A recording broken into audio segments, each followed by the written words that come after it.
Ipaprank ko yung boy dito. Ate! Nasa si kuya na nag-deliver po dito ng ng pagkain? Ito pa mama. Kuya, lika!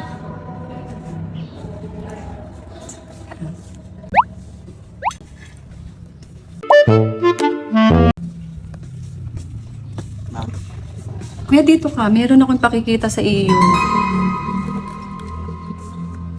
Sino may sabing mag-extra rice? Eh, mahina lang naman akong kumain. Bakit may extra rice? Di mo hindi nakain. Hindi, tinanong ko siya, hindi daw. Isa lang ang ino-order.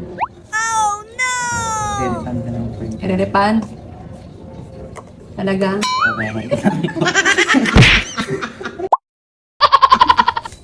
Ang bait ni Kuya, re-refund daw. Ang bait mo naman.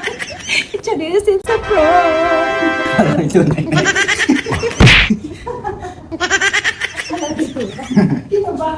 Kinabahan na po ako eh. Gawa po yung sabi ni sir nung una isa lang po. Bago yung nagdalawa po siya ng Di ba? natakot ako eh. It's a prank. Ang sarap. Kaya lang hindi ko na kaya dahil sinangag. Thank you Sorry. Sorry. Wawa naman din. Tawa si ate. Hi ka sa vlog ko. Ay po, Yan. pulang-pula na po eh. Pulang-pula na. Naluka na naman ako. Oh yes.